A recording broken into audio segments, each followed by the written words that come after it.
Alrighty. Cool. Hello, people. I'm here at a date and a time doing a preview, or a first impressions, of the Infinity Hero proof of concept build that I have been given access to by Jason here. Say hi. Hello everybody, this is Jason from Lightmare Studios, Community Coordinator and overall try-hard badass. Happy to make your acquaintance today, Kiko. Alright, you do your thing.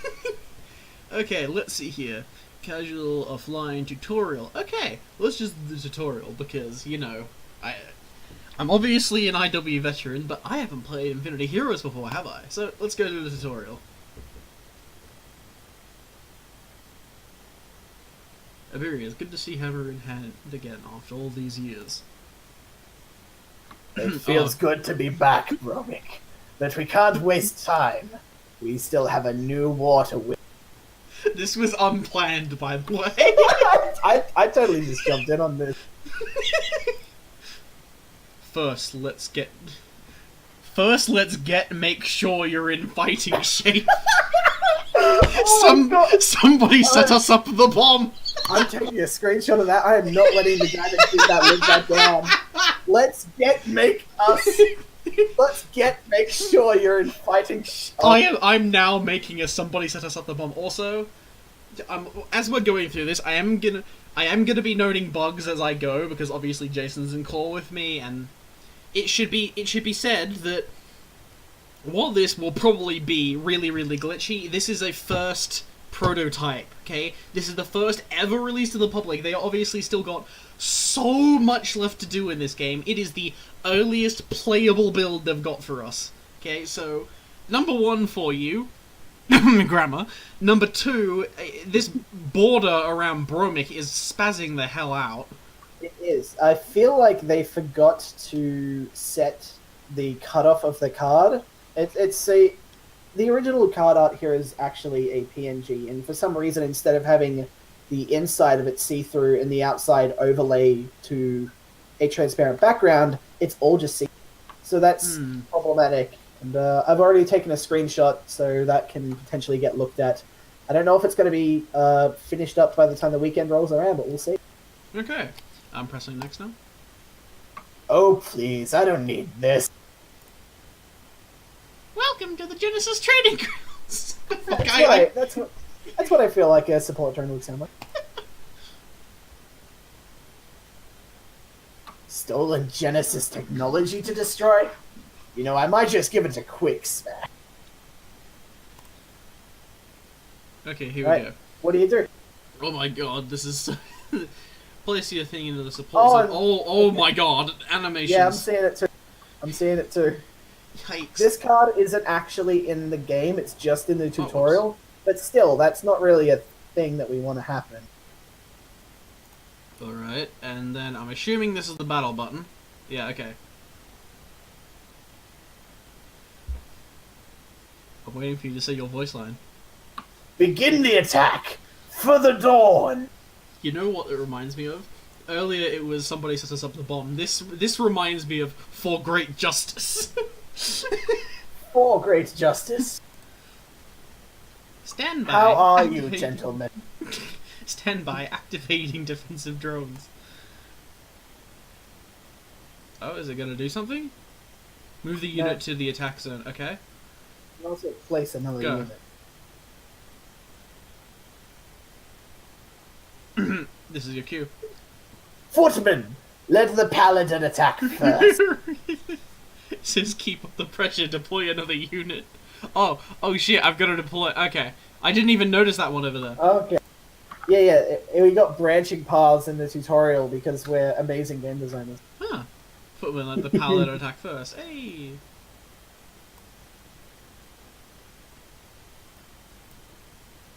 Okay. Letting the paladin attack first. I think I see this, so... tiny little bit of a callback to Infinity Wars and some other card games. That's obviously attack power, that's health. Okay. So the footman is actually probably gonna die. Alright. If we leave him at the front, definitely. Yeah. You're doing Although well. You haven't lost He's any. actually suffering a stroke at the moment on his card art, so maybe this is what's best. Put him out of his misery. You're doing well. You haven't lost any of your old skills. I would like to point out that all the text in this game is in caps. Why are we yelling? I feel like it's very appropriate for Flame. It might be a little bit weird when, like, you know, there's a creepy dude that's trying to whisper and he's just yelling in caps. You smell good today! Jeez, dude. Wow, stop.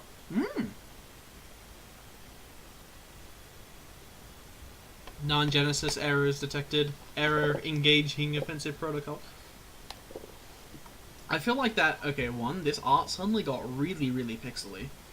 Two... Is it just the font, or does it look like the S and the D are in lowercase? That's really weird. Also, Yeah. if detecting an expected encounter is an error, I really worry for Genesis. That's... well, that's new? It's going haywire. Defensive position!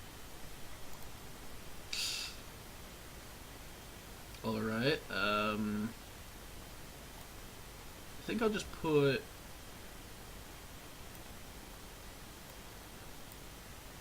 I'll just double stack there. Because even if that goes through, it'll still die on that. Is it my line? Yeah, it's your line. Bromic, what have we got to deal with this thing once and for all? Wait, what?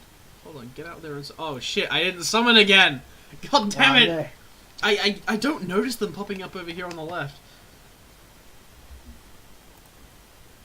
Okay, so... Okay, that was a really quick... And there was no animation there, they're just disappearing. Yeah, there is no current animation for battle. It was not actually done in time. We were prioritizing getting the system. I can say that's already been fixed in the new build, and it actually looks pretty cool. But unfortunately, this is the thing that we did like 2 months ago, and then we built everything again from the ground up to do it right and have it, like, you know, scaling upwards, because we're not going to make the same mistakes as we had in the past. Okay. Here's a little tidbit fact for you and a bunch of other people, like your viewers and stuff. This is just a little thing that we like to let people know. Did you know that the version of Infinity Wars that you can play today is actually built on the exact same engine and build as the original prototype that was rushed out as a proof of concept in 2013? Things were just built on top of that, and then built on top of that, and built on top of that, and they were not designed to work together, which led to a lot of, to put it lightly, Yeah, what you call it, reminds me of those rings people make out of Pringles. Or like those Jenga towers people make that are like these huge, like, sprawling towers they make out of like one block on the bottom. See, imagine making a Jenga tower, and then making a Pringles tower on top of that, and then trying to make a clay statue on top. Yikes, man. These things weren't made to work with each other, and then we had to just kind of sticky tape them on there until they did. And, you know, sticky tape, ultra reliable for holding Pringles. Did you mean clay. American litigation system? Something like that. Okay, you got another line here. When? Is this after he says we've got a brimstone battle tank? It starts with Burmic. I'm ahead of you, so I don't see that. Fuck. Burmic, what have we got to deal with all this? What have we got to deal with this thing once and for all?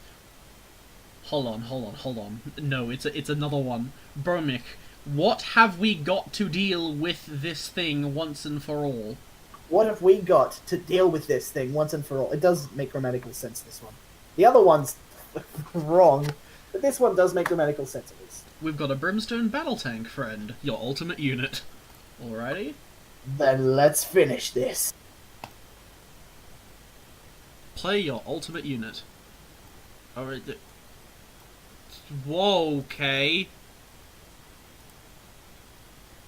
What? What the... What? Is there any way I can... Is there like an ability of it? Charge arrival, yes. Deal 6 to enemy unit. Oh. And now when you go to use, it comes up with a red crosshair and you have to select a valid target. Indeed it does. Oh, no resources, fair enough. And then if I do this, that's 8 plus 4, I kill him. It dies, 8, and obviously 4. I really like the art for the Flame Dawn Commandos, with the alternate art for it anyways. It's pretty cool. Victory for the Flame Dawn. You stole my line. A great work, sir, and now you'll need to head out and meet Luca in the field to the north. Bromic X Luca! Now... I'm not stealing your line this time. Luca, how is our uneasy alliance with the Genesis? I don't know, I think Bromic and Luca's kid is gonna put a spanner in the works. Maybe. It's still uneasy. Officially you're meeting for trading, but she might try and kill you. Wouldn't have it any other way, Bromic. Let's go. Sounds like something I'd say. Okay, we're back to the main menu. Okay, offline, practice AI.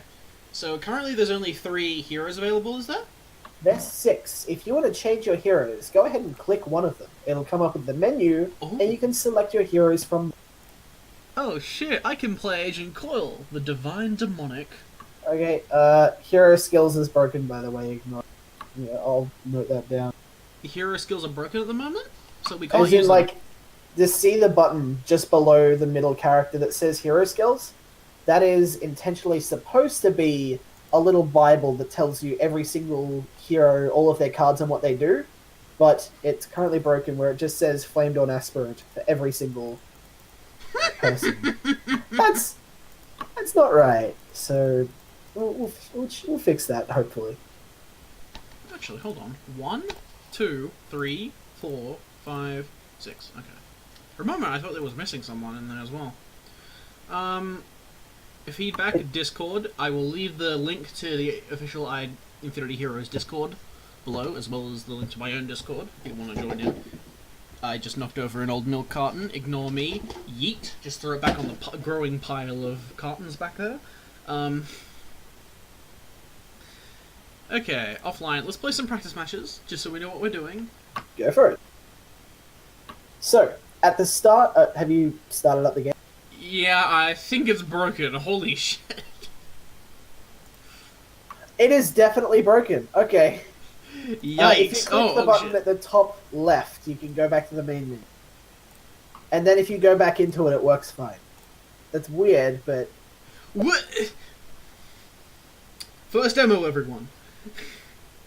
This is to be taken as a bug-fixing notice. These bugs are in the game, but they will most definitely be fixed. Do not expect this for the full release. Never mind, offline doesn't work. Do you want to play some casual matches? Oh, really? It just doesn't work flat out? It's missing the hero swap feature, so you're just stuck on Iberian. I think it might be related to and it's playing got the tutorial. 2 candidates. Yeah, you can't swap through them, though.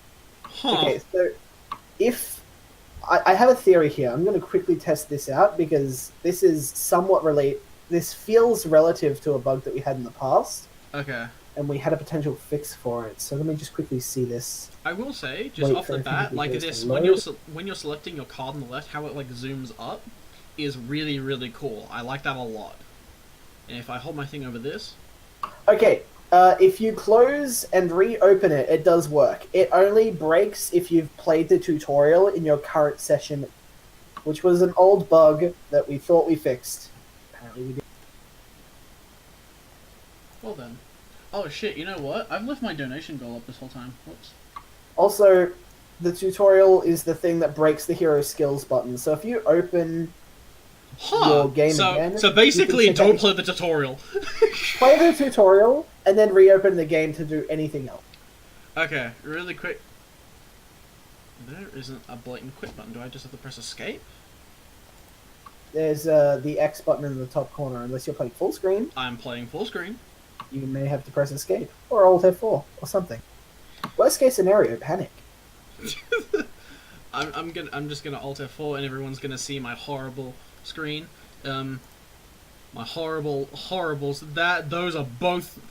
Oh Jesus. Okay, I'm vastly underprepared for having to close down the game and reopen it. I am sorry. I am so very sorry. It's a good thing you're editing this video. No, I'm really not. I don't edit. Oh no.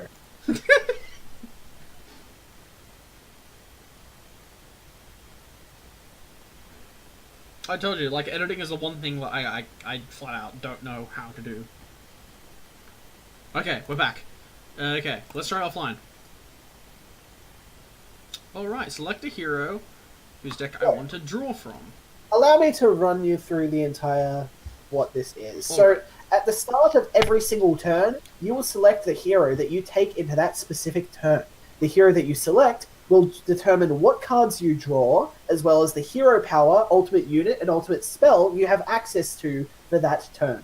At the end of every single turn, you will pick a new hero, and you will always draw back to 4 cards. So you will always have options in hand. Wow, that's actually really amazing.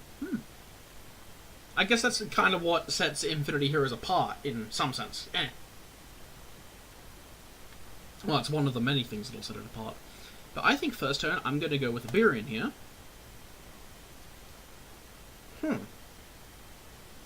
Where are my resources? Usually you get the... Oh, it's down there. 1. Okay. What do you do? What does... Ooh! What does the aggressive subtext mean? Aggressive means that that unit can only attack. If placed in the defense zone, it will not participate in defense. Ah, I see. Arrival. Give this +2... Can you explain this one? Arrival. Which arrival means when it's played. Okay. So, next turn, it's going to be 3/3. So that's a really good first turn pick.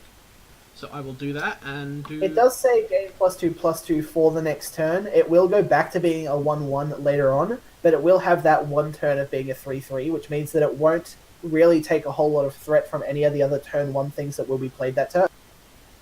And then it just becomes a generic token that, you know, your opponent gets annoyed.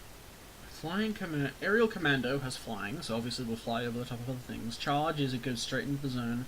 Safe from kill effects, flamed on Paladin, okay. Iberian's Apprentice is gives friendly attacking units +1 this turn. Bloodbath, kill a damaged unit. Good, that is considerably better than IW's Bloodbath. Stumble, pacify a unit this turn, yep. Pacify a unit? Pacify means that even if it's in the assault or defense zone, it won't participate. Okay, because in old days, pacify means something different in IW, because I know I'm getting confused a lot, because I'm an IW player coming into Infinity Heroes, and, you know, obviously completely understandable. Infinity Heroes does take a lot of inspiration from the lore and the game mechanics of Infinity Wars, even though it's a different game. So, I am getting confused because of the terms, but ignore me. Unstoppable, yep, I know that, and creates 3/1 Flamed on Spirals in the attack zone. That actually seems really broken for a turn 3 drop. Okay, I'm just... Something that's worth noting. You have a different ultimate unit and a different ultimate spell for each of the 3 heroes that you're playing. However, you can only use 1 ultimate unit and 1 ultimate spell for the... So that means that you need to make the decision of when the right time is to actually use that, as well as which hero that you want to use it on. Oh, you could bust out like a turn 4 ultimate unit, but if that gets taken care of very easily, then your opponent has an overwhelming advantage and could potentially bust out a much later game ultimate that has a lot more... But if you hold on to it for too long, your opponent could just apply too much pressure to the point where it's never optimal to play it, and then you lose out just by that. Airborne Scientist is... I am... What are these, this 4 I'm assuming is the resource cost for it. And then what's the 1 out of 2 mean? Where are we looking? What unit I'm is in it the for? game. I'm looking up in the top right menu. There's handy little menu that gives you the deck list for every character. Uh-huh. It literally gives me the deck list for every character, even the ones that aren't in this game for some reason. Right. But underneath that resource cost is like this little 1 out of 2 thing, and 1 out of 1, and 3 out of So 3. that's all of the cards go there. They've got their resource cost, of course, and if they're battle cards specifically, if they're units, they have their base skills there. So, for example, you had the airborne scientist. He's a 2 cost with flying, and he has 2 attack, 1 health, and that's noted down. Okay. Just a Is soldier. it just me, or is the font a bit small? Oh wait, you're playing on full screen, so it's probably a lot bigger. It's still really small. Arrival, give this 2/2 next turn. Yep, we've got that on the field. Overloader drone seems kind of... it's a 3 cost to make up for it. Okay. Splitter bot is... Frankly, it seems far more balanced than an IW. Fair enough.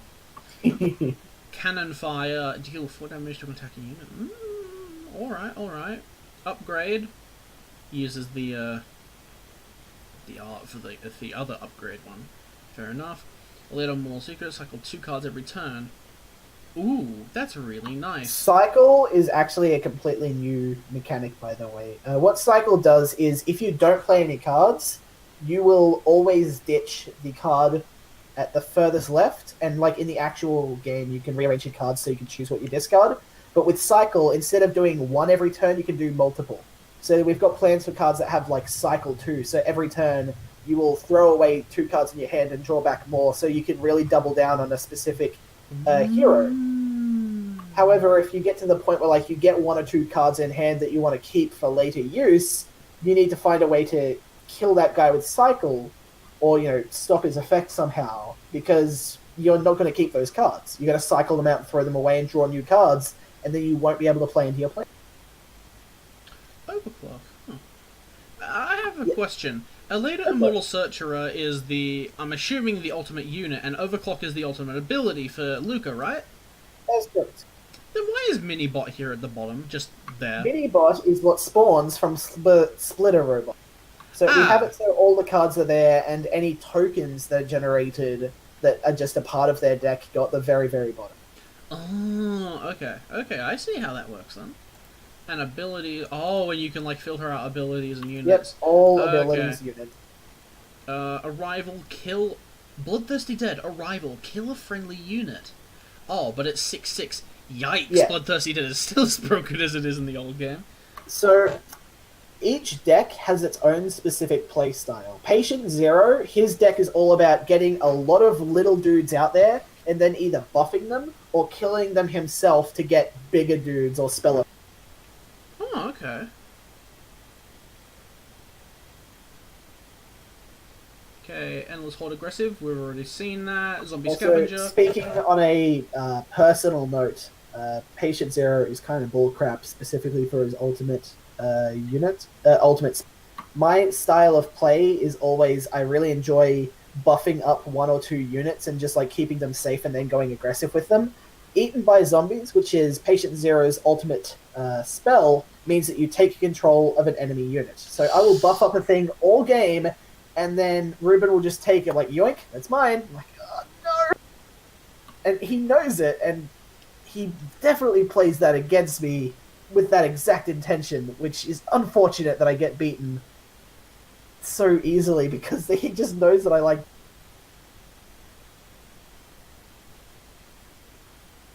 I was really confused for a moment. Oh, because that's a unit, so it stays on field the whole time. So, okay. Unit gets +4/-1 this turn, alright. Kill the grave. Kill friendly and enemy. Explain? So, you get to choose a friendly unit to kill, and then it will kill a random enemy unit. You mainly want to use that when your opponent has a low amount of board presence, but they're big units, so that way it will kill something that's definitely worth it. But if you just have a bunch of tokens on the field and your opponent has better units than you can always just use it to trade one of your little token guys for something that's potentially more worthwhile. It is a little bit of an RNG element, but it may potentially get reworked, because we don't like having too much RNG and stuff. It feels pretty cool when it goes right, but it doesn't always go right. That's the thing. Okay, also, its wording is off. Kill friendly enemy. Shouldn't it say more sacrifice friendly unit to kill opponent unit or something? In the current version of the game, the exact text says sacrifice friendly unit, kill random enemy unit. So it's specified fully, but this was, proof of concept build from a few. Ah. Okay. So we've got an idea of what I get out of 3 decks now. I think...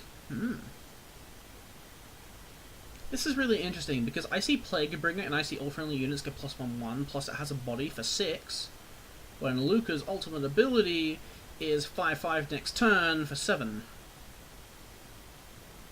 Hmm. 1, 3... I think next turn...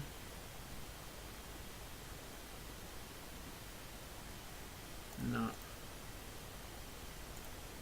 Next turn, yeah, I'm gonna draw from him again. Okay. Let's do this turn. What did he do? Okay. This turn I also want to draw from Iberian.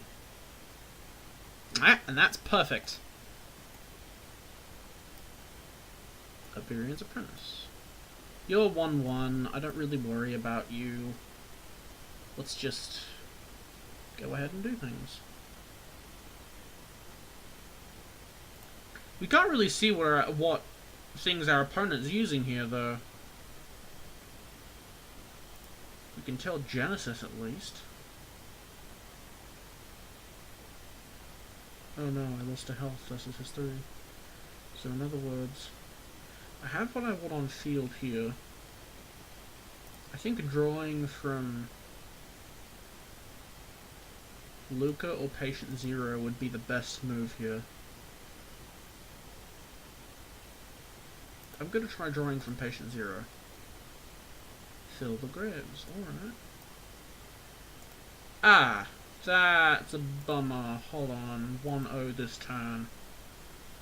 Ah, that's really bad.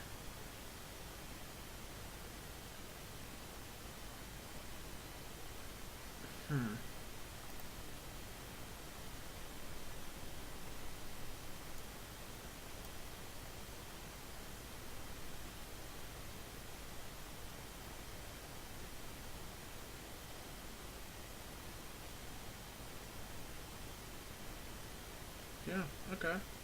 I think this is fine. If he blocks me this turn, they cancel each other out and he dies. If he doesn't block me this turn, this will get +1 and do more. So I think this is a good play. Okay, he summoned a big guy this turn. What happens when he dies? Let's try Patient Zero again this time. Zombie Scavenger. Okay, really quick. What does he do when he dies? Minion in hand gets +2/2. Explain. So it will give the minion in your hand that is furthest to the right, I believe, a +2/+2 buff before it's... For example, if you've got, let's say, a Flame Dawn Paladin, it's a 2/1 guy, he's going to become a 4/3 guy and still cost the exact same amount. Well, I'm actually going to do a really interesting play here. I'm going to summon a Flame Dawn Paladin, a character who is immune to kill effects, and use Fill the Graves, and kill my friendly unit and my opponent unit. Hold on, what? Oh, it really is RNG. Okay. But either way, that does kind of keep... Why can't I attack with it?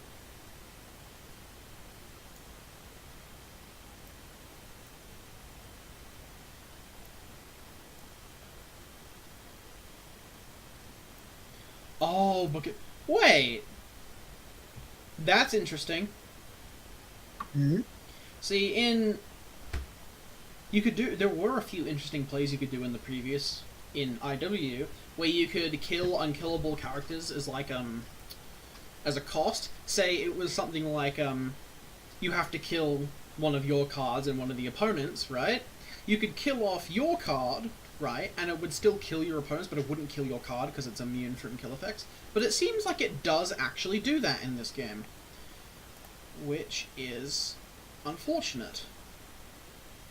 So I can't... Yeah, we have a target validation system, so if it selects a target, it has to be a valid.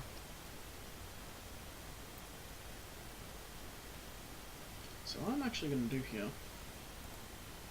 Hold on, can I just...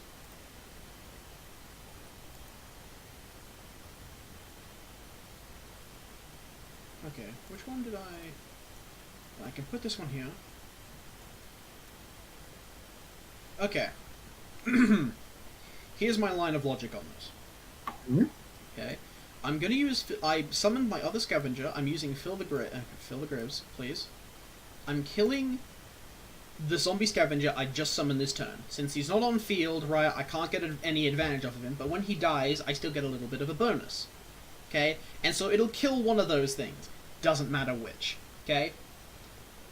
When I attack this turn, okay, Iberian's Apprentice is going to give +1 to these two. So he's going to go to 3-2, he's going to go to 2-1. Okay? If he's at 3, he'll still be able to beat over him, right, if he's the one that survives. If he's the one that survives, right, he's not going to die, I keep my advantage. Either way, I'm getting at least 1 buff on my Flamedawn Paladin this turn, if not 2 buffs. So this is actually a really, really optimal play. Which one did it kill? It didn't kill either of them? It could have killed something he played that turn. No. Which it's not supposed to, but... I think it killed his malfunctioning bod, but he didn't summon it onto the field this turn, so it didn't get thingied. Also, my Flamedawn Paladin is 5/5. That's what we call a yikes. Nice. Since you're basically dead already, I am just gonna do 2-2-1 here. I'm gonna put this guy in defense. These two will beat over anything they run into, that's fine, and next turn, at least one of them should get through, and even if they don't, it's fine. Basically, these flying guys, I'm assuming they don't have any answer to them, like 2 flying guys at once, so I assume that if not next turn, right, it'll be the turn after that I win. Oh, I haven't used any... Oh, you know what? Then I'm actually not going to. I am going to defend this turn. Because I forgot there is such a thing as ultimate abilities. I kind of want to finish him off with an ultimate ability. Oh, okay. I smashed into him.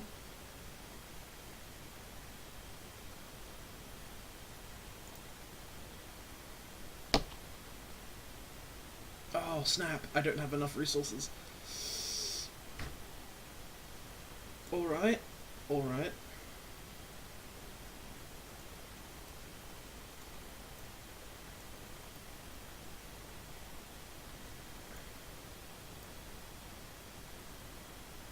Nothing wrong with getting a little bit of damage off. Let's summon this splitter bot here, because if he decides he wants to run... New art for drone. Haven't seen this art before. Interesting. With this red face and red gun. So we'll do that. So if he does run into this and kill it this turn, right? I should also probably have this in defense. Why can't I do that? Why is that not a thing I can do? Oh, right, it can't defend. It's one of those ones. Already. I don't particularly want to do that, but I'll do this. One way or another, I suppose, I will probably win next turn. So, let's just attack. It's flying, so it flies over the top of this. He rams into him and kills him, giving my airborne scientist... yeah, more points here. But, I'm actually not going to do anything, because I'm going to put my 2 airborne scientists into attack. I'm going to put this guy And this guy... Right, I still can't do that. I am going to take a hit this turn, that's fine. Oh wait, does this give all characters? All friendly units, 5/5. So I'm just going to do this. And they're going to get... These are both going to be 7. I'm going to slap him for 14 this turn when he only has 5 health left.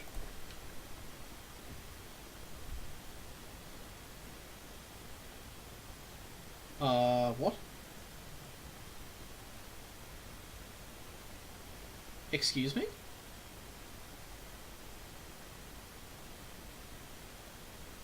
I used my ultimate ability. But my ultimate ability didn't get used.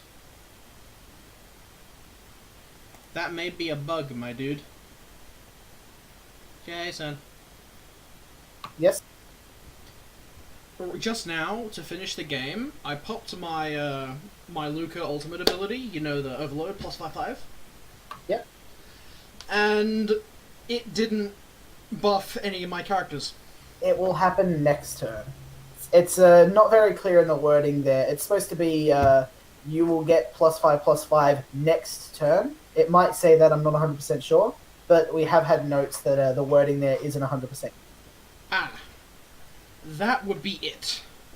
So now going into this next turn, all of your guys will be buffed up a lot. I just won. There you go.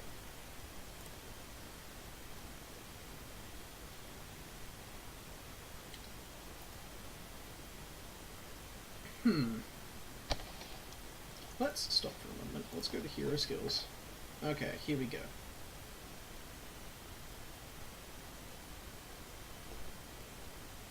Flying. Arrival. Reduce your hero ability cost by 1. Oh yeah, I didn't use any hero abilities that game. Wait, hero abilities are in the game currently, right? That is correct. Hey, what's... I'm looking in Divine Demonics thing right now. What's Imperfect Clones Resist? Explain. What's this?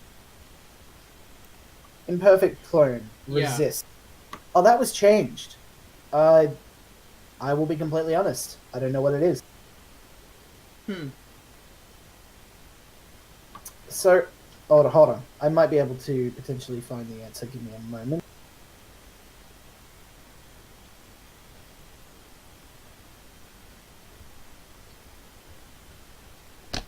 Angelic Swarmer looks hella broke. Okay, so I think Resist is it's immune to spells. I'm not 100% sure. Divine Demonic Evolution. Power up your hero ability. Basically, your hero ability will do a lot more damage after you've... I actually don't know. Where do you check what each character's ability is? That's supposed to be under abilities. It's not there at the moment, which is weird. In other words, you don't know until you try.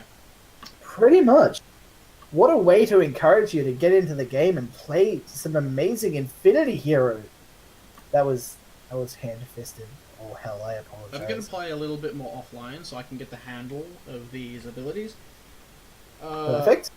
Again, first turn, let's just draw from Iberian, that's fine. Iberians deal 1 damage to enemy hero. Oh, and it's a 2 cost. Alrighty. It's fantastic for applying unbreakable pressure, because there is nothing your opponent can do to stop that. It's only 1 damage, but if you keep doing it, it piles on. And it gets harder and harder to deal with, especially if your opponent's on about 3 health. If you just pick Iberian for 3 turns and just defend while you chip at him, it's a really hard strategy to go against.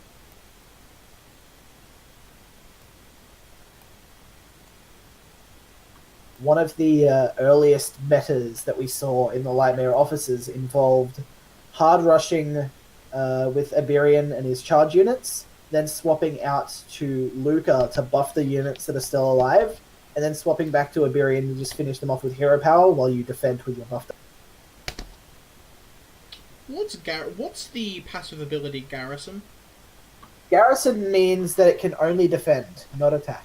The opposite to aggressive. That ability seems hella useless. Not gonna lie.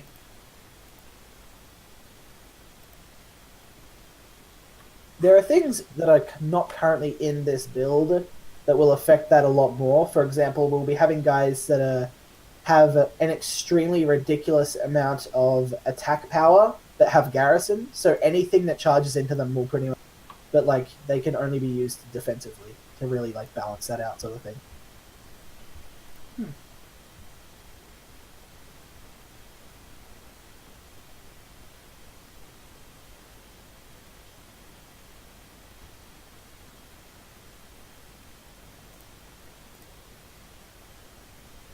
Oh, what do you do? Unending Dead. Arrival. Create a 1-2 endless horde with aggressive. What? Oh! Gives me a free character. Oh, you broken.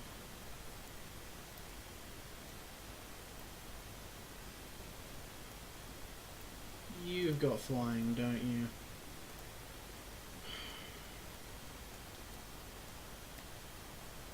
Because he will die if I don't do something about that. So, I'm actually good. Oh, I could just summon Bloodthirsty Dead. And then not particularly give a carp.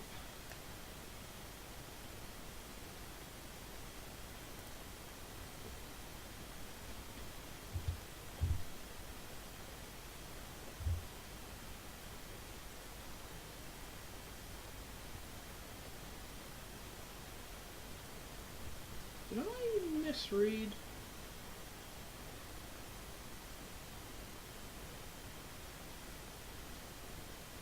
What turn are we on this turn? I didn't see.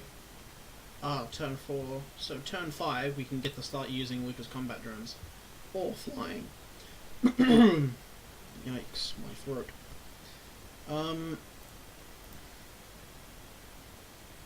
Arrival. Oh, only that turn. Oh, so after the first turn, you're pretty useless. Alright. Can't defend with you. Can defend with you, so now I don't need to worry about defense. Alright, that's reasonable. This is turn 5.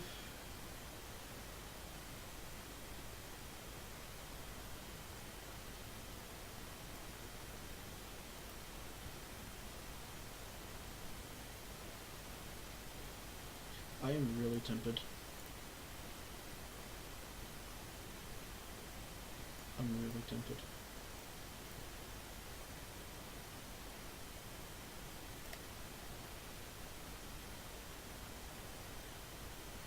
So go down to 7. Go down to 2.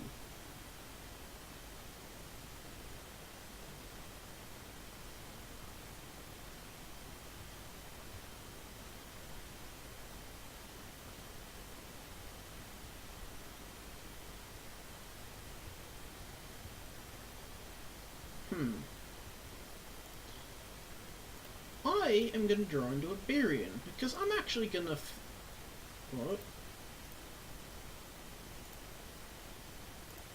Can you use multiple abilities of his in a turn?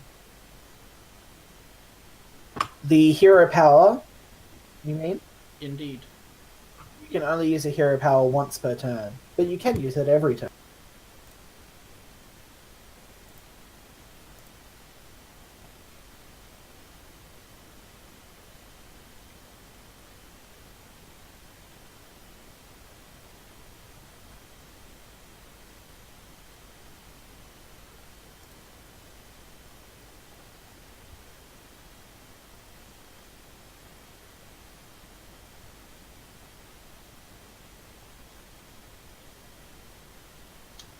And that is what we call a precise victory. Alright. Shit, I never saw what Luca's ability was. Okay. Well, what we can do is we can just go into a game, start it up, give a unit 1-1. Alright. Main menu. Let's swap out to the 3 other characters. Candid, Elfie, and Yuanji. And now let's go offline. Candid. Her ability is heal 1 life. That's actually pretty damn good. Main menu. Offline. What? It didn't reset. Oh, okay. Well, then we'll just change this. Offline. Agent Coil. What do you do? Kill a combat. Oh, because for 6. Yikes.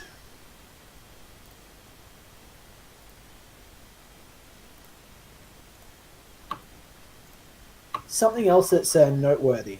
When it specifies kill a combat unit, it's something that has to be in the offense or defense zones. It cannot kill something in this.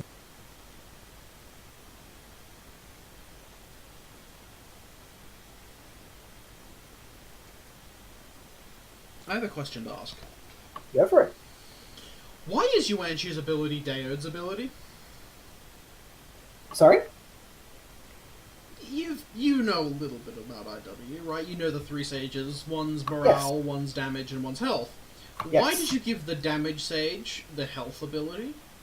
I will actually give you the full answer here. I'm not sure if I should, but I will.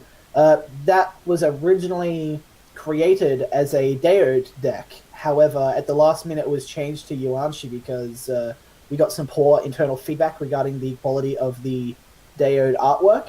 And so it was swapped over to artwork that looks a lot cooler and a lot better. And the effect has not yet been updated to correctly reflect that. So what you're saying is, you couldn't put Daode, which, you know, actually ain't too bad of an art in the game, yet in your tutorial you've got that pixelated... You've got the pixelated support drone artwork.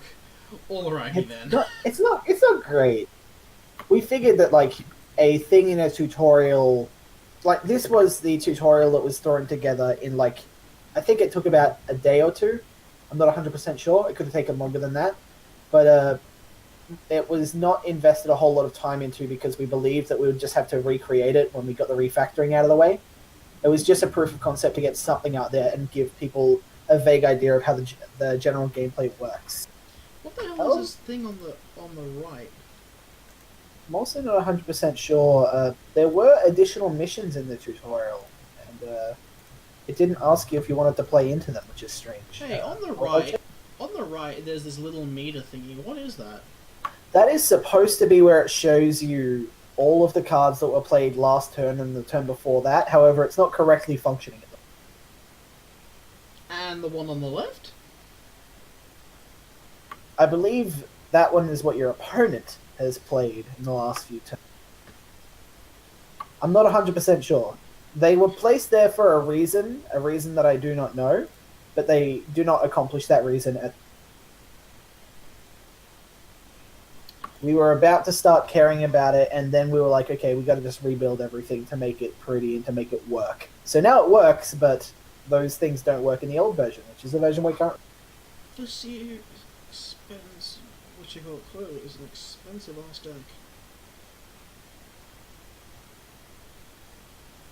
So a lot of the decks will have some pretty mean drawbacks, but that's why you choose 3 decks, so you can change your game plan on the fly and have multiple options and outs when playing into different things or playing your own specific... Like, there will be times where you will choose a deck that is purely good for the early game, and another deck that's, like, purely late game stuff, and then you could just have something in there that's, like, potentially even just a silver bullet answer to something that's really meta at the moment, or just, like, a support deck that has, like, a cool bunch of cool things that help you do what you want. It's completely up to you. Pacifying wins here, right? It says pacify all units this turn. Right. I believe it also does next turn, not this turn. Okay, but is it your characters too? It's everyone. So basically, no combat happens. It's great for reacting to, for example, the big Luca buff that you have seen. It's a great reaction to that. If you feel like your opponent's about to play that, you can do the same thing. So that giant 5/5 buff will go to waste because no one will attack, no one will defend, and then all the units will just get weaker again. Hmm.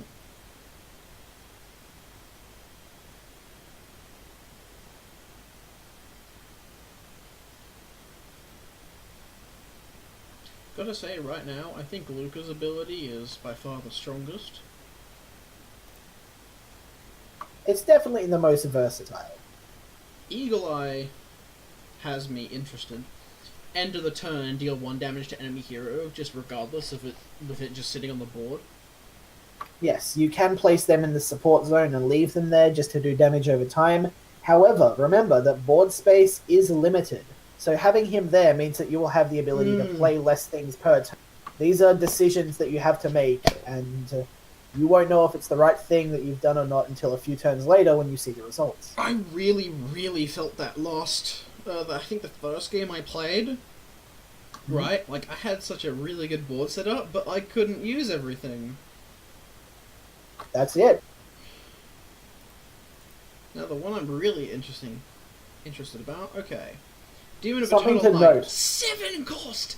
Yikes. Something that is noteworthy. The AI that we have is a very basic AI. It doesn't play any spells. It just plays slightly stronger units than you for the whole game and just moves them to random locations. Arrival. You will feel a lot more strain going up against another player because they will be actively killing your units a lot quicker with actual, meaning and remorse instead of just moving things to the left to the right. Because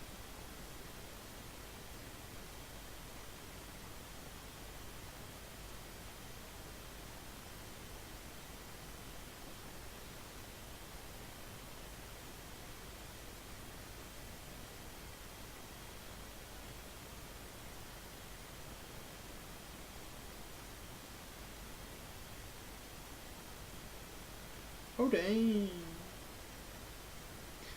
I have a question in regards to Violent Brute under Candid. yeah, Arrival. Deal 1 damage to all units. That is all units, right? correct. Even your own. However, it is noteworthy that things that kill things or damage things in the support zone are pretty. That is the trade-off that you get with Violent Brute. You will be able to kill anything with 1 health that's sitting in the support zone doing damage over time, for example, the archer that we mentioned earlier. Like, if that sits in the support zone all game, it's annoying because there's not many things you can do to react to that. However, Violent Brute is one of those things. Also, it can lead to things like a Bloodbath, which says kill a damaged enemy unit. It doesn't specify combat zone. So if you want to kill something that is a very large threat in the support zone, a good combination would be Candid and Iberian. So you would damage it with the Violent Brute and then chain into a Bloodbath next turn, or even at the end of that turn once we get that fully working. I was literally just thinking that. I was thinking, like, you can't not run Iberian right now. His cards are too good. But I was thinking you'd run Iberian, Luca, and either Candid or Yuan-Shi to make a competitive deck. Like, this is where my head's already going. You can't pass up Iberian, he's too good, he gets free damage off, his character cards are just up there and out there. Luca's ability, plus her ability to do splitter bots, plus those cheap ass flying cards. Too good to pass up. Also, it is worth noting, this is the very early proof of concept build. It does only have 6 total heroes in it. There is a lot more heroes that will be in it and are currently in the actual version we've got. But they were either unfinished or buggy or just not balanced. So we decided to just give you the 6 that was slightly fleshed out at this stage. Alright. I haven't versed anyone in casual yet, but I'm gonna like chop off the video here and just like sum up.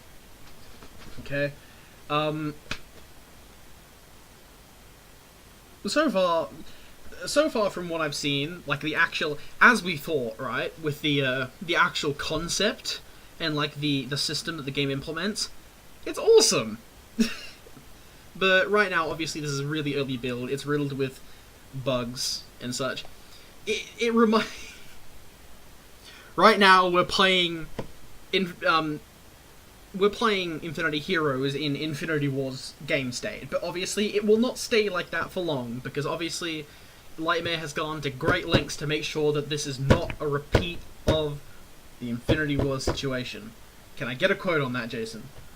It turns out when you make mistakes and over 10,000 people get upset at you, you learn from your mistakes pretty easily and pretty quickly. And while there wasn't much that we could do to action that in the past, we're in a position where we can actually actively avoid those things. So we've actually got a design article that was released a few days ago that you guys can feel free to check out, where we talked about the expert coder that we got on the team, Nick London, who's worked on some amazing AAA games in the past. He jumped on the project and we're like, okay, help us make the game great. He looked at the code and was like, okay, we need to build everything up from the ground up again. And we're like, okay, let's do it. And we spent a few months handling that. And that was, I want to say, potentially August or so. And the game was completely refactored and built from the ground up to have things a lot more modular and systematic, where things are designed to just work. They are, instead of having each card coded and hard-coded individually, they are building blocks. And you can just copy and paste the building block of what it's supposed to do onto each card, and each like fundamental system will have complete and utter rules of how it works with everything else. Coding as coding should be done. That Exactly. guy is most certainly good at what he does, if he told you that first thing. He was also like, he came onto the team and like he was the new guy to the team, and he was really worried he'd upset us, because the person that was coding before him was just like a random dude that was contracted for a specified period of time, who helped whip up the early build version. And he was good, he wasn't great. And Nick came on being great and was upset because like things weren't great. It's like, we can make this great, but like it's only because this isn't. And he was like really worried that he was going to offend us. And we're like, no, we want the truth. If it needs a restructuring, we're down for it. He's like, yeah, it needs a restructuring. So yeah, that's what we've spent the last 2 months doing. We've also just started up the UI import, which means that we're making the game look pretty again. Because currently, the build that has been like last week, it functioned amazing, but there was no card art, there was no real animations, there was no UI. It was just like a black-gray screen with gray boxes that functioned really well. That's all it was. And now we're starting to get the UI implemented, card arts are being imported en masse, and it's actually starting to look really good really quickly. Alright, there you go. Things are coming along, right? Things are looking bright so far. Because if this is the baseline, and you can only go up from here, then I think it's gonna do well. And again, I am so honoured for Lightmare, Jason in particular, for giving me the opportunity to do this first look. So, thank you. I've been attempting to reach out to as many of the old Infinity Wars players that helped make the game as great as it was back in the day. And while you may not have been one of the big guys back in 2015, 2016, when I came onto the project early 2018 and started to do research, you were like the last one there, basically. Everyone else had left and moved on to greener pastures, and I found you streaming Infinity Wars. And I watched your streams for several days before you even knew I existed, and I feel as if you deserved a bit of a chance just for your determination and aptitude towards our projects. So this is my way of saying thank you. Oh, I'm touched. And if anyone else wants to be out there to be touched, feel free to reach out to me, JasonOCE, on Discord, link below. I'm sorry. If anyone else wants to be touched, just hit me up. Hit me up. I'm always down Always down for a little bit of touch. Oh god. Okay, I feel awful for that. Oh. Okay, I'm gonna end it here before Jason does what Jason does and makes this any worse than it is. Okay. I'm very good at making myself seem bad. Thank you for watching this really shoddily put together first impressions. I hope you enjoyed a little bit. Maybe come back for more. Link to both Discords as well as the development blog will be in the description below. Thanks for watching. See you next time. Keep those nips frosty.